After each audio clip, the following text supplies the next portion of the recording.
America में उच्च शिक्षा प्राप्त करने के लिए भारतीय सबसे अधिक जा रहे हैं। इनकी संख्या पूरी दुनिया के जो छात्र गए हैं अमेरिका में उच्च शिक्षा प्राप्त करने के लिए, उसका 20% अकेले भारतीय हैं। एक नई जानकारी प्राप्त हुई है जिसके आधार पर एक परिचर्चा मैं करना चाहता हूँ।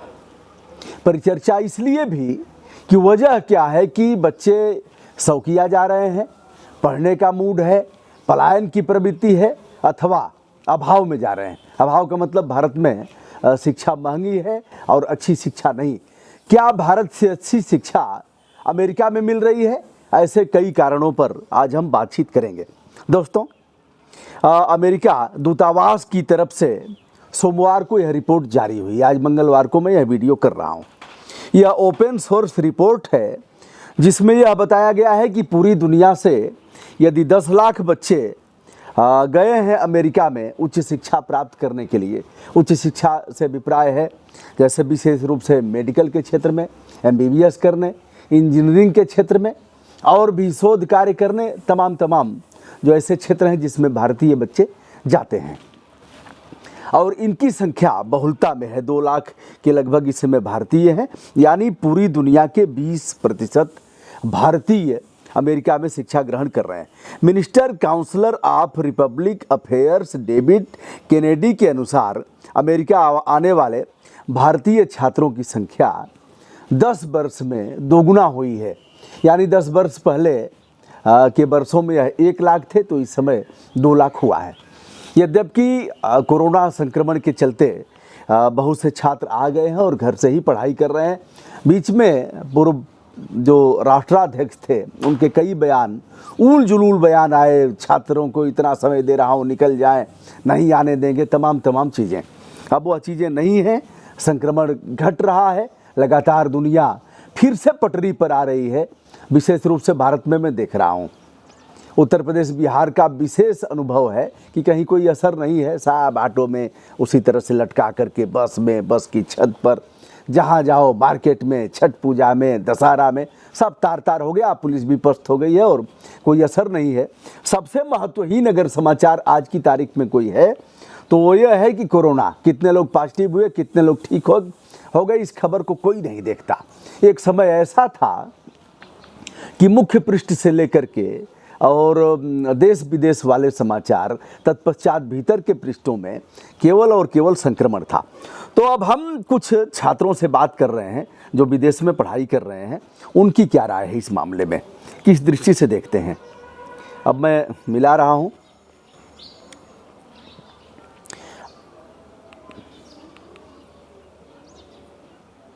हेलो। हाँ, सूरज बोल रहे हैं? जी। हाँ, मैं सूरज के साथ जुड़ गया हूँ। सूरज यूक्रेन में MBBS की पढ़ाई कर रहे हैं और सूरज से हम बात कर रहे हैं। सूरज इस समय अम्बेडकर नगर आए हैं, अपने घर से ही पढ़ाई कर रहे हैं। सूरज, MBBS में कौन सा आपका है, कौन सा वर्ष है? मैं 5th कोर्स में हूँ, 5वें साल में। 5वें साल में, तो ये अंतिम साल है आपका? नहीं सर, अभी 1 साल और हमें पढ़ाई करना है। कितने साल की पढ़ाई है MBBS की? MBBS की पढ़ाई यूरोप में लगभग सभी देशों में 6 वर्ष की है। और भारत में? भारत में 5 वर्ष 8 महीने। अच्छा, लगभग वही मान लिया जाए। तो उसके बाद कौन सी परीक्षा आपको पास करना पड़ेगा? नेक्स्ट। अच्छा, यह सभी छात्रों के लिए अनिवार्य है, चाहे वह भारत में हो चाहे विदेश में, जो भी कर रहे हो?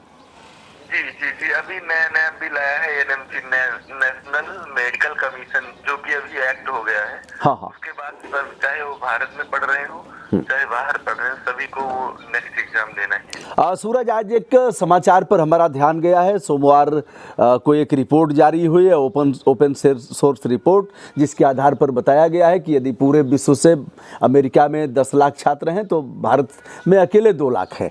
इसके मूल में क्या है? क्या शौक हो गया है कि आप लोग जा करके, भारत में पढ़ाई नहीं हो रही है, शौकिया जाएंगे, विदेश का आनंद लेंगे, वहीं पढ़ेंगे, या फिर स्तरीय पढ़ाई नहीं है? क्या मामला है? अगर मामला देखें तो भारत में कॉलेजों की संख्या बहुत कम है। जिस तरीके से कि भारत की जनसंख्या है उस तरीके से भारत में सीटें कम है। बच्चे तैयारी करते हैं, नहीं निकलता है तभी बाहर जाते हैं। जहाँ तक मैं बात करता हूँ अमेरिका की, वो विश्व में काफी वर्चस्व रखने वाला देश है, तो कुछ बच्चे भले वहाँ जाना चाहें। अगर बाकी अन्य देशों का बात करें या इंग्लैंड का बात करें मान लो, या यूक्रेन, रसिया, किर्गिस्तान, कजाकिस्तान, जॉर्जिया, आर्मेनिया या कोई भी अन्य देश, पोलैंड, स्लोवाकिया, अगर यहाँ बच्चे जा रहे हैं तो उनका अपना मन नहीं रहता है। जब यहाँ से असंतुष्ट रहते हैं या यहाँ पे उनको सीट नहीं मिलती है सरकारी कॉलेजों में, नहीं जैसे एक विषय सूरज, यहाँ एडमिशन हो या वहाँ हो, जो लोग नीट की परीक्षा क्वालिफाई करेंगे उन्हीं का एडमिशन होगा, चाहे विदेश में हो चाहे देश में हो। जी जी जी, बिल्कुल सही। तो क्या है, जैसे यहाँ भी तो जगह जगह सरस्वती माँ के प्रतिष्ठान जगह जगह खुले हुए हैं। जैसे मेरे भी बेटे का पिछले साल भी आया था, इस साल भी आया था, तो मैंने देखा सैकड़ों कॉलेज के हमारे मोबाइल नंबर पर उनके मैसेज थे, एडमिशन कराइए, यह है वह है, यह सुविधा वह सुविधा, इतने में कर रहे हैं। तो यहाँ कॉलेजों की कमी कहाँ है? यहाँ कॉलेजों की अगर जनसंख्या के हिसाब से देखें, जिस तरीके से मान लीजिए 15 लाख विद्यार्थी एग्जाम देते हैं, लेकिन अगर पूरे भारत की संख्या देखिए तो बहुत ज्यादा 1 लाख होगा। तो उसमें प्राइवेट कॉलेजों की संख्या होगी, लेकिन प्राइवेट कॉलेजों में जो ये लूट वाला सिस्टम है शिक्षा का, वो बहुत खराब है। इसलिए जो मध्यम वर्गीय या चलिए वहाँ कितने वार्षिक में कितने लूटे गए हैं और यहाँ कितनी लूट होती? वहाँ नहीं लूटे गए हैं, क्या गारंटी है? वहाँ पे जेन्युइन फीस होती है। मान लीजिए वहाँ का जो फीस है, मान लीजिए 3 से 4 लाख रुपए पर ईयर होता है। और यहाँ हमारे यहाँ मिनिमम फीस होगा 15 से 20 लाख रुपए पर ईयर, और डोनेशन अलग से। अच्छा, और प्रैक्टिकल और इन मतलब तमाम जो समय समय पर उनका होता है उसके लिए अलग से? ना वहाँ पे नहीं लगता। वहाँ पर नहीं लगता। यहाँ मतलब पूरी तौर पर लूट है। क्या आप महसूस नहीं कर रहे हैं कि जिस तरह से जागरूकता आई है लोगों में और बच्चे उस लूट को समाप्त कर सकते हैं, और इस मामले में सरकार को किस दृष्टि से आप देख रहे हैं? सरकार की मैं भूमिका देखता हूँ कि शिक्षा के क्षेत्र में उनका इन्वेस्टमेंट कम है। उनका मानना यह है कि लूट चलता रहे, क्योंकि पिछली सरकार भी ऐसे ही करती थी, ये सरकार भी ऐसे ही कर रही है। हम दोनों में कुछ अंतर नहीं देखते। अच्छा सूरज, ये नहीं लगता कि जो सरकार में बैठे हुए लोग हैं, पूर्ववर्ती सरकार, वर्तमान सरकार, उसके पूर्व की सरकार, तो सभी के अधिकांश तो उन्हीं के कॉलेज हैं, और जिनके कॉलेज हैं वह पैसे वाले लोग हैं, नंबर 1। नंबर 2, वह पॉलिटिशियन हैं, किसी न किसी रूप में जिनकी सरकार होगी उनको पकड़ लेंगे, या फिर उनके मिनिस्टर। अधिकांश तो मैंने देखा है कि उनके विधायक जी का स्कूल है, मंत्री जी का स्कूल है, केंद्रीय मंत्री जी का स्कूल है, सब तो इन्हीं के हैं। तो इनसे लड़ाई लड़ेगा कौन? सरकार में तो सीधे सीधे इनकी भागीदारी है, जो लड़ेगा उसको कुचल दिया जाएगा। यहाँ पे दूध की रखवाली करने वाले ही बिल्ली है, तो क्या किया जाए?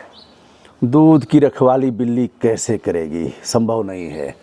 और मांस का गट्ठर गिद्ध रखवाला, ऐसे भी बोलते हैं लोग। अभी सर एक खबर आई है, हाँ, कि हरियाणा में सरकारी स्कूलों में भी बॉन्ड भराया जा रहा है 10 लाख रुपए का बच्चों से, फीस के अलग। और फीस अलग 40 से 50 हजार था, उसको 90 हजार कर दिया गया है। और 10 लाख रुपए का बॉन्ड अलग से भराया जा रहा है। सरकारी जो नीट क्वालिफाइड बच्चों की बात कर रहा हूँ, वो भी राज्य सरकार करा रही है, वहाँ की खट्टर सरकार। तो बच्चों ने इनका विरोध किया, तो वो तर्क क्या दे रहे हैं कि 10 लाख रुपए जो बॉन्ड हम भरवा रहे हैं, इससे ये मैं गारंटी कर लूं कि आप सरकारी क्या कहते हैं हॉस्पिटल में काम करेंगे। और जब उनसे पूछा गया कि सरकारी हॉस्पिटल में लगभग हर साल कितनी वैकेंसी आती है, तो उन्होंने बताया 100 वैकेंसी आती है। मतलब क्या पैसे देखेंगे, किस तरह से यह बैड आर्गुमेंट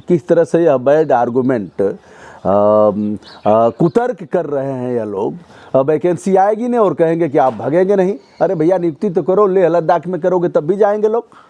नहीं जाएंगे, बिल्कुल जाएंगे, कहीं भी जाएंगे। विदेश जाकर के इतना यहाँ और यूक्रेन में, और जैसे खान पान और क्या लगता है कि हमें अटपटा वहाँ लग रहा है, कुछ ऐसा रहन सहन, और पूरे विश्व के लड़के होंगे यूक्रेन में, उनके साथ कैसा है? के लड़के खान पान में शुरू में तो काफी दिक्कतें आई, लेकिन बाद में सभी अच्छा, पाकिस्तान और चाइना के बच्चे भी हैं क्या वहाँ कुछ? जी, चाइना के तो नहीं है, कोरिया के हैं और पाकिस्तान के हैं। अच्छा, पाकिस्तान के बच्चों के साथ आप लोगों का कैसा है? पाकिस्तान के बच्चों से मेरा बहुत ज्यादा इंटरेक्शन नहीं रहा। अन्य देश के बच्चे जो हमारे ग्रुप में नहीं थे, बाकी हमारे ग्रुप में क्या मतलब सबने पाकिस्तानी लोगों को एक तरफ कर दिया है, अवॉइड कर दिया है सबको, पाकिस्तानी लोगों को? जी नहीं, बिल्कुल नहीं। अच्छा, चलिए, मैंने विषयांतर हो गया है। मैंने यह जानने का प्रयास किया है कि सार्वभौमिक रूप से क्या स्थिति है बच्चों की। तो एक तो अन्य भाषाओं को भी जानने की प्रवृत्ति होगी कि उनकी भाषा सीखें। जी बिल्कुल होता है, ऐसा होता है। तो आप कोई भाषा सीखे हैं क्या कहीं का? अन्य देश जो है वो अंग्रेजी को इतना महत्व नहीं देते हैं। अच्छा, अब उनकी भाषा सीखनी पड़ेगी। तो सूरज, अभी हमने देखा है हैदराबाद, अहमदाबाद, चेन्नई, कोलकाता, मुंबई, बेंगलुरु और ऐसे स्थानों पर परामर्श केंद्र खोले गए हैं कि भैया बच्चे भटके ना, इसलिए इस तरह के परामर्श केंद्र जिनको बाहर एडमिशन कराना है वह इस तरह से उचित परामर्श प्राप्त करें। जी सर। तो सूरज, अभी कब जाना है यूक्रेन आपको?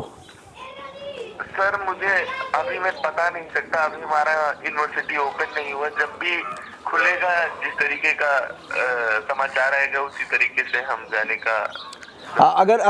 अगर कोई छात्र आपसे परामर्श लेना चाहे, कुछ आपसे पूछे अनुभव प्राप्त, तो कोई आप अपना नंबर बताएंगे? जी बिल्कुल, मैं यहाँ पे अभी घर रह रहा हूँ। ये नंबर है 88080994 और अगर नहीं, पूरा अभी नंबर पूरा नहीं हुआ। अच्छा, एक बार देख के बताइए। 0 फिर 88 अच्छा, 88 फिर 88, यही गड़बड़ हो गया, फिर 9394। चलिए, इसको हम डिस्क्रिप्शन में डाल देंगे। बहुत बहुत धन्यवाद सूरज, शुभकामना। धन्यवाद सर, धन्यवाद, थैंक यू। यह थे सूरज, मिस्टर सूरज, MBBS कर रहे हैं यूक्रेन में, और भी जो बाहर पढ़ाई कर रहे हैं छात्र, उनसे भी हम समय समय से बात करते रहेंगे। यह भारत सरकार के लिए सोचनीय विषय है, चाहे जो जितना कहे, शिक्षा के प्रचार प्रसार की बात करे और बताए कि हम उच्च शिक्षा प्राप्त करा रहे हैं, यह सुविधाएं हैं, लंबे लंबे भाषण करें, लेकिन ज़मीनी हकीकत तो इस छोटे से वीडियो और जो छोटा सा समाचार आज प्रकाशित हुआ है, उसको देखने के उपरांत पुनः आत्मावलोकन करने की आवश्यकता है। एक बार पुनर्विवेचना करने की ज़रूरत महसूस हो रही है भारत सरकार और प्रदेशों की सरकार को कि बच्चे किस तरह से परेशान, हताश और निराश है, और उस हताशा, निराशा और उच्च शिक्षा प्राप्त करने की प्रत्याशा में वह विदेश जा रहे हैं। देश छोड़ने का मन किसी का नहीं करता। करेंगे, कुछ करने की आवश्यकता है। इस तरह से लूट को रोकने की आवश्यकता है। यदि नहीं रोक रहे हैं तो चाहे नशा जिसके प्रति जितना चढ़ा हुआ हो, मैं नहीं जानता बिहार में तेजस्वी को लेकर के चढ़ा हुआ हो या सुशासन बाबू को, यहाँ उत्तर प्रदेश में अखिलेश बाबू को लेकर के चढ़ा हुआ हो, जय जय जय जय अखिलेश, या फिर CM योगी को लेकर के चढ़ा हुआ हो, यह नशा तो आज नहीं कल उतरेगा ही। और स्वस्थ विवेचन आप करेंगे और कहेंगे कि उन दिनों किस तरह से जातीयता, धर्मांधता, वर्ग और संप्रदाय की संकुचित क्यारियों में हम थे। आत्मावलोकन तो करना ही पड़ेगा। मैं हूं ब्रजभूषण दुबे, यूट्यूब चैनल ब्रजभूषण मार्कंडेय से आज एक मौलिक कर्तव्यों का पालन कर रहा हूं शिक्षा को लेकर के। बहुत बहुत धन्यवाद।